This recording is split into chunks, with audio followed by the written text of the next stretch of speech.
ETF index mutual funds నేర్చుకుని stock మార్కెట్లో రాణించాలనుకుంటున్నారా? వెంటనే ఈ నెంబర్కి కాల్ చేయండి. నమస్కారం. సుమన్ టీవీ ప్రేక్షకులందరికీ కార్తీక మాస శుభాకాంక్షలు. ప్రతి సంవత్సరం లాగానే ఈ సంవత్సరం కూడా కార్తీక పురాణం వినబోతున్నాం.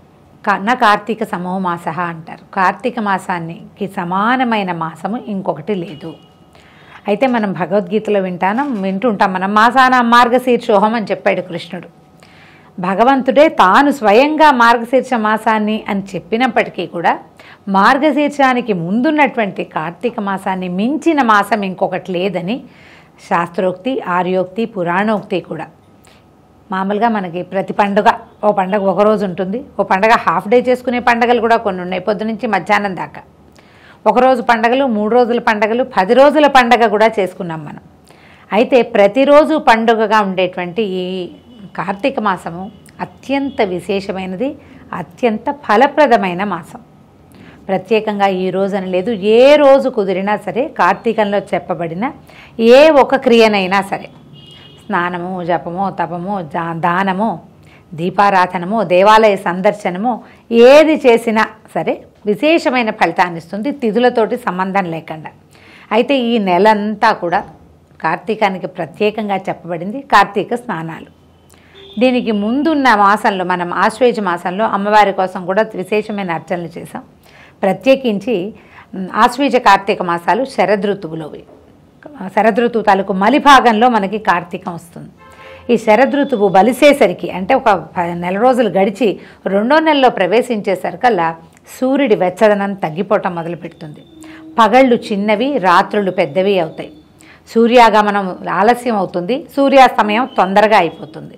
ఇక్కడి నుంచే గమనించండి, చలి పెరుగుతుంది, ఎండవేళలు తగ్గిపోతే గ్రీష్మ తాపం కూడా తక్కువగా ఉంటుంది.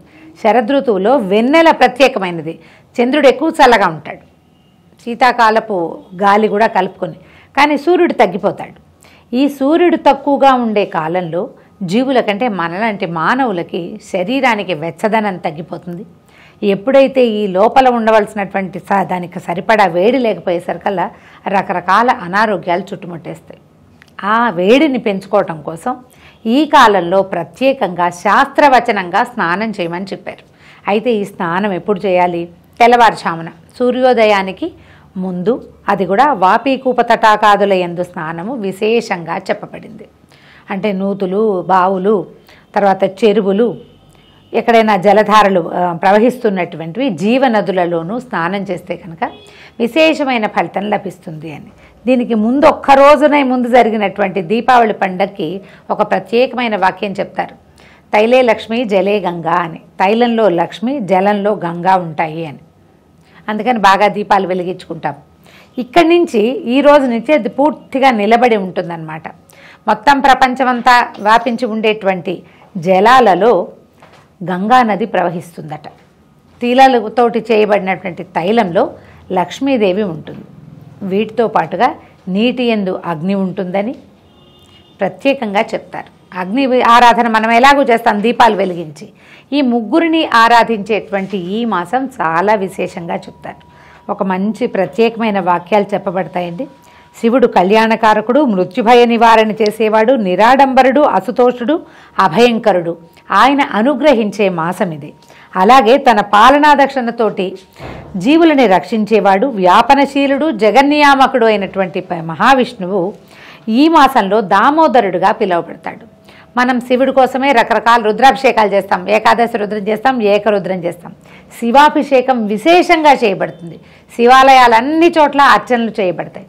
కానీ కార్తీక దామోదర ప్రీత్యర్థం అన్న వాక్యంతో పూజా ప్రారంభం జరుగుతుంది. అనుగ్రహించే పరమేశ్వరుడు మనకి ప్రత్యక్షమవుతున్న సమయంలో జగన్నియామకుడైనటువంటి విష్ణువుని తలచే శివుని పూజించాలని ఈ మాసంలో ప్రత్యేకంగా చెప్తారు. శివకేశవులిద్దరూ ఒకేసారిగా పూజింపబడేటువంటి ఈ ప్రత్యేక మాసంలో ఏ చిన్న పూజ, తపము, జపము, ఉపవాసము, స్నానము విశేషమైన ఫలితాన్ని ఇస్తాయి. ప్రత్యేకంగా కార్తీకానికి ఒకటి స్నానం చెప్పుకున్నాం, రెండవది ఉపవాస క్రియలు కూడా చాలా అత్యద్భుతమైన ఫలితాన్ని ఇస్తాయి. కార్తీక మాసానికి సంబంధించిన చాలా విషయాలు ఇంకొక వీడియోలో ప్రత్యేకంగా ఎలాగో మీరు ముందు రోజే వింటారు. ఇవాళ నుంచి మనం వినవలసినటువంటి కార్తీక పురాణాన్ని మొదలు పెట్టుకుందాం. కార్తీక పురాణం 1వ అధ్యాయం. వశిష్ఠ మహాముని జనక మహారాజుకి కార్తీక మాస విశిష్టతను వివరించడం. మహాజ్ఞాన సంపన్నులు తపోనిష్ఠులైన ఋషులకు మునులకు నిలయము పుణ్యప్రదమైన నైమిషారణ్యం. భారతదేశం నందున ఈ నైమిషారణ్యం రకరకాలైన పళ్ళు, కాయలు, పువ్వులతో నిండినటువంటి వృక్షాలు, చెట్లు, లతలతోటి అలరారుతూ ఉంటుంది.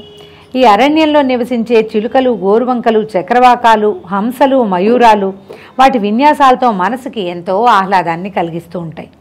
దానికి తోడు సహజ వైరం కలిగినటువంటి పశుపక్ష్యాది మృగాలు కూడా సహజ వైరాన్ని వదిలిపెట్టి పరస్పరం స్నేహాదరాలతోటి కలిసిమెలిసి తిరుగాడుతూ కనిపిస్తాయి. అవడానికి అరణ్యమే అయినా యజ్ఞయాగాది క్రతువులతోనూ, పురాణ ఇతిహాసాది ప్రవచనాలతోనూ, వేదవేదాంగాది చర్చలతోనూ నిండి పరమ పవిత్రమై భూలోకంలోని స్వర్గమేమో అనిపిస్తుంది. నైమిషారణ్యం ఇప్పటికీ స్వర్గంలాగానే అనిపిస్తుంది. చాలా సహజంగా ప్రకృతికి దగ్గరగా జీవించాలనుకునే వాళ్ళు నైమిషారణ్యాన్ని తప్పకుండా ఒకసారి జీవితంలో చూడాలని చెప్తారు. అంతటి మహోన్నతమైన ఋషివాటికలో సుప్రసిద్ధుడైన వాడు సూత మహాముని. సూత మహర్షి వేదవేదాంగ విజ్ఞాన ఘనుడు, పురాణేతిహాస ప్రవచనకర్త, భూత భవిష్యద్వర్తమానాలు తెలిసినటువంటి మహాజ్ఞాని. తనకు కలిగినటువంటి మంజుల మధుర వచో సామర్థ్యంతో వేద ధర్మాలను, వేద జ్ఞానాన్ని సవిస్తరంగా వివరించి చెప్పగలిగిన మహామేధావి. సాక్షాత్తు భగత్స్వరూపుడైనటువంటి మహాముని వలనే ఈ నైమిషారణ్యం పరమ పవిత్రమై, సకల విజ్ఞాన క్షేత్రమై, మానవ ధర్మ ప్రబోధకమై ప్రకాశిస్తోంది. మనం ప్రతి వ్రతకథలోనూ చాలా వ్యవహారాల్లో, అంటే చిన్న పొన్న అన్ని వ్రతాల్లోనూ కూడా సూత మహాముని ప్రస్తావన లేకుండా ఏ వ్రత కథ కనిపించదు మనకి. సూతుడు ప్రవచనకర్తే కాదు, ఏ విషయాన్ని అడిగినా సరే సాకల్యంగా ఇది ఫలానా వాళ్ళతో చెప్తున్నప్పుడు నేను విన్నాను, వాళ్ళెవరో నాకు చెప్పారు, అది మీకు చెప్తానంటాడు. అంటే మహాముని అయినా మనకి ఎట్లాంటి ప్రబోధన చేస్తున్నారంటే, ఎవరైనా ఏదైనా చెప్తే శ్రద్ధగా వినయంతో వినాలి, ఆ విన్న విషయాన్ని ఇంకొకళ్ళకి తెలియచేయాలి.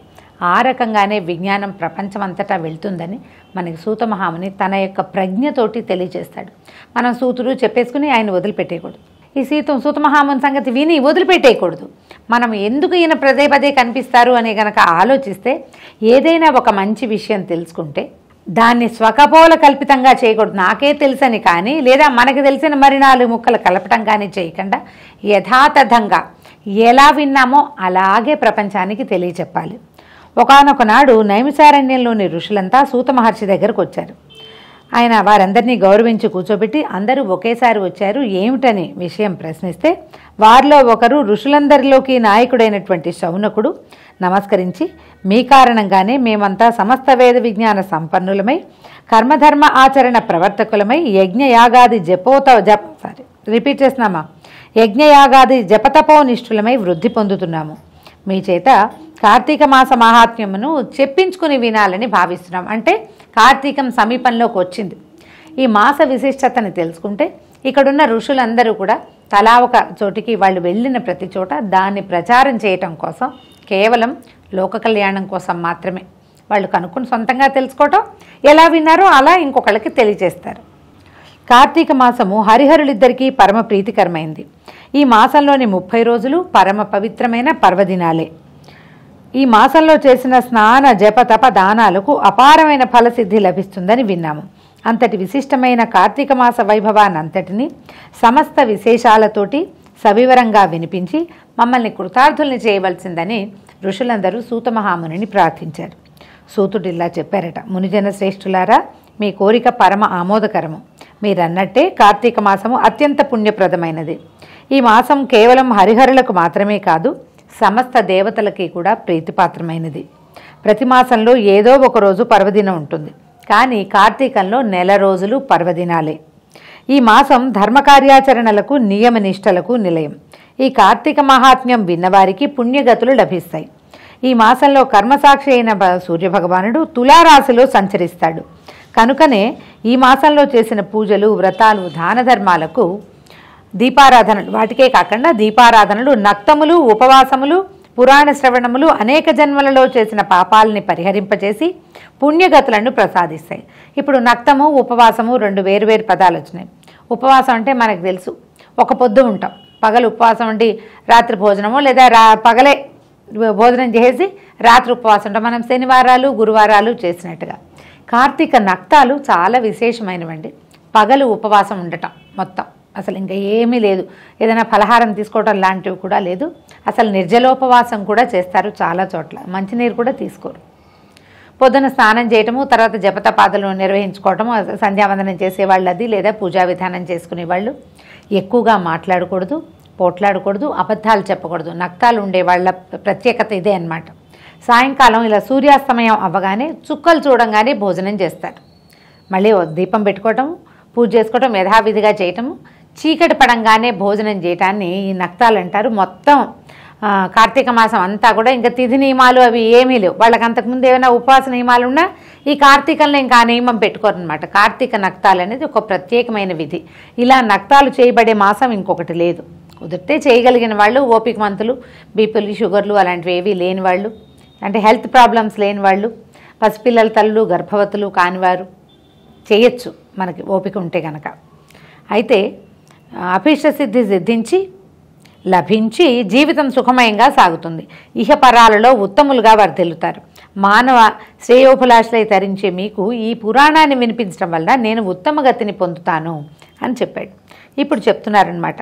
ఈ కార్తీక పురాణాన్ని గురించి స్కాంద పురాణంలో చెప్పబడింది. దీన్ని మొట్టమొదట పరమేశ్వరుడు పార్వతీదేవికి, శ్రీమన్నారాయణుడు మహాలక్ష్మీదేవికి, చతుర్ముఖుడు నారద మహర్షికి, అంటే బ్రహ్మదేవుడు నారద మహర్షికి, నారదుడు వశిష్ఠ మహర్షికి, వశిష్ఠుడు జనక మహారాజుకి వివరంగా చెప్పారు. వశిష్ఠుని దయ వలననే ఈ కార్తీక మాస మహాత్మ్యాన్ని వినే అదృష్టం నాకు కూడా కలిగింది. నేను విన్న ఆ విశిష్టమైన పురాణాన్ని మీకు కూడా వినిపిస్తాను. సావధాన మనస్కులుగా విని తరించండి అన్నారు. ఒకనాటి పవిత్ర దినాన వశిష్ఠ మహర్షి మిథిలా నగరానికి వచ్చి జనక మహారాజు దగ్గరికి వెళ్ళాడు. రాజర్షి అయిన జనకుడు వశిష్ఠ మహర్షికి సగౌరవంగా సముచిత మర్యాదలు చేసి, ఏం కావాలి, ఏ కారణంతో మీరు ఇక్కడికి వచ్చేశారు స్వామి అని కనుక్కున్నాడనమాట. కనుక్కుంటే వశిష్ఠ మహాముని ఏం చెప్పారంటే, సిద్ధాశ్రమంలో యాగం చేయాలని సంకల్పించాను, యాగానికి నీ సహాయం అడుగుదామని వచ్చానన్నాడు. దానికి జనకరాజర్షి ఏమన్నారంటే, మీ యాగానికి కావలసిన ధనాన్ని, అనేక విధాలైన సంభారాల్ని అన్నిటినీ మీ కోరికను అనుసరించి నేను మీకు సమర్పిస్తాను. నాకు నా సంపదలకి అంతకుమించి ప్రయోజనం ఏమీ లేదు. ఇక్కడ ఇంకొక వాక్యం మనం తెలుసుకోవాలి.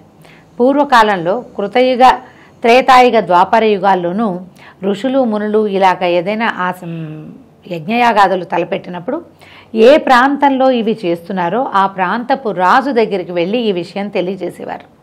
యజ్ఞయాగాదులకు కావలసినటువంటి అన్ని రకాల సంభారాలు, మనుషుల్ని కూడా రాజే సప్లై చేసేవాడు. రాజుల విధి ఇలా యజ్ఞయాగాదులు తమ రాజ్యంలో జరపబడితే దానివల్ల తమ రాజ్యం సుభిక్షంగా ఉంటుందని, దాని యొక్క ఫలితం చేసిన వాళ్ళకి ఎంత లభిస్తుందో ఆ ప్రాంతానికి అంతే లభిస్తుంది. కాబట్టి అది పూర్తిగా రాజుల బాధ్యతగానే ఉండేది. ఇది ఇంకొక 2-3 పురాణాల్లో, కథల్లో మనకి కనపడుతుంది రాజు సహాయం చేశాడు అని.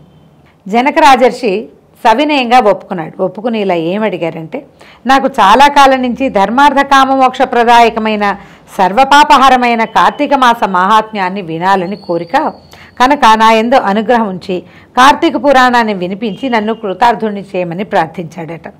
విశ్వశ్రేయస్సును కోరుకునే వాళ్ళకి, భక్తి కలిగిన వారికి ఈ విధమైన కోరికలు కలగటం సహజమే.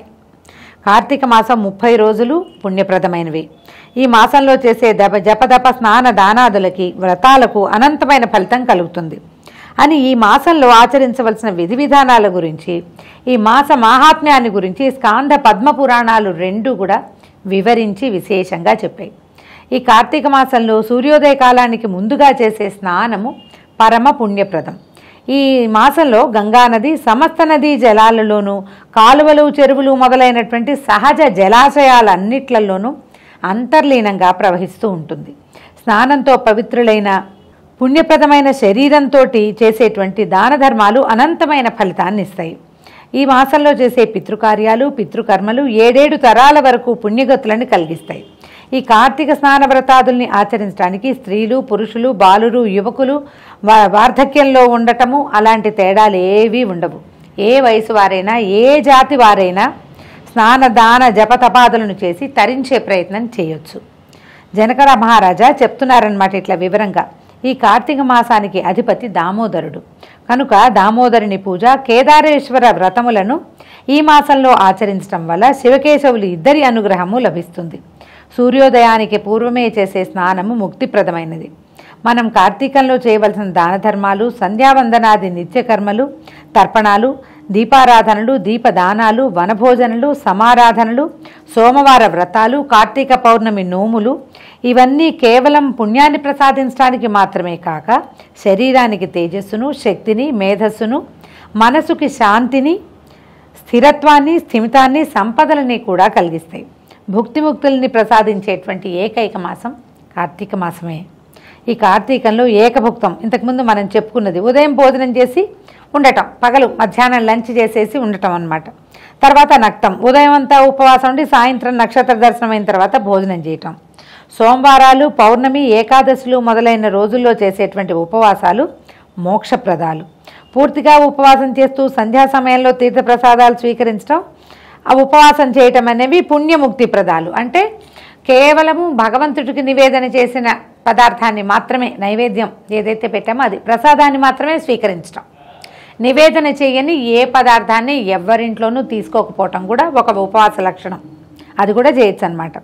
వారంతటి వారుగా ఇతరులు పెట్టిన దానినే భుజితంటే మా సొంతంగా వంట చేసుకోకుండా ఎవరైనా పెట్టింది మాత్రమే భుజిస్తూ ఉండటం కూడా ఒక రకమైన ఉపవాసం. తర్వాత నిత్యము జపము, తపము, పురాణ పఠనము లేదా పురాణ శ్రవణము, దీపారాధన చేయటము, క్షేత్ర సందర్శనము మొదలైన వాటన్నిటినీ కూడా భక్తి శ్రద్ధలతో చేయటం ఆయురారోగ్యదాయకమే కాక మోక్షకారకం కూడా. ఈ దీక్షతో కార్తీక సోమవార వ్రతం చేసిన ఫలితం లభిస్తుంది. అంటే ఈ ఉపవాసాలు ఇన్ని విధాలుగా చెప్తున్నారు. పగలు భోజనం చేసి రాత్రి ఉపవాసం ఉండొచ్చు, పగలల్లా ఉపవాసం ఉండి చుక్కలు చూశాక భోజనం చేయొచ్చు.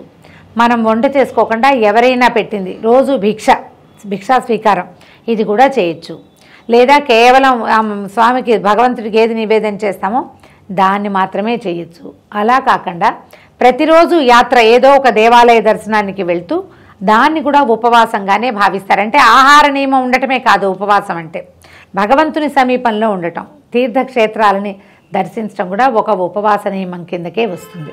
ఈ రకంగా ఏది కుదిరితే అది, ఎవరికి ఏ అవకాశం ఉంటే ఆ అవకాశం ప్రకారం అత్యంత పుణ్యాన్ని కలగజేసేటువంటి సంవత్సరానికి ఒక్కసారి వచ్చే ఈ నెల రోజుల్లో ఏదో ఒక రోజు, అన్ని రోజులు చేయగలిగితే మహత్తరంగా ఉంటుంది. ఒక్కరోజు లేదా కేవలము కొన్ని పర్వదినాలు, 4 సోమవారాలు, 2 ఏకాదశులు, తర్వాత పౌర్ణమి, మధ్యలో నాగుల చవితి ఇలాంటి భగిని హస్త భోజనం ఇలాంటివి పర్వదినాలు కూడా వస్తాయి కదా. ఈ దినాలలో అయినా కూడా కనీసం మనం పొద్దున్నే తెల్లవారుజామునే స్నానం చేయటము, దీపారాధన చేసుకోవటము, దేవాలయంలో దీపం వెలిగించటము, ఇవి కాకుండా దేవాలయంలో వెలిగించేటువంటి ఆకాశ దీప దర్శనం చేయటము, జ్వాలాతోరణం వెలిగిస్తారు, జ్వాలాతోరణ దర్శనం చేయటం, ఏదో ఒక పుణ్యకార్యాన్ని కనుక చేయగలిగితే, ఇంకా దీపం పెట్టుకోవడం, దీపదానం చేయటము, పళ్ళు కూరలు దానం చేయటము, ఆహారాన్ని దానం చేయటము, ఎవరికైనా భోజనాన్ని పెట్టించటము, అట్లాంటిది ఏది చేసినా కూడా అద్భుతమైన ఫలితాన్ని ఇస్తుంది. చాలా మనసుకి సంతోషంగా కూడా ఉంటుంది. స్నానము విశేషమైన నియమం, అది చేయగలిగితే అదృష్టం. అనారోగ్యంతో ఉన్నవాళ్ళు, పెద్దవాళ్ళు, గర్భవతులు, చంటి పిల్లల తల్లులు, ఒక స్నానం చేయగానే వెంటనే జలుబు చేసే లక్షణం ఉన్నవాళ్ళు వీరు చేయలేకపోతారు కదా.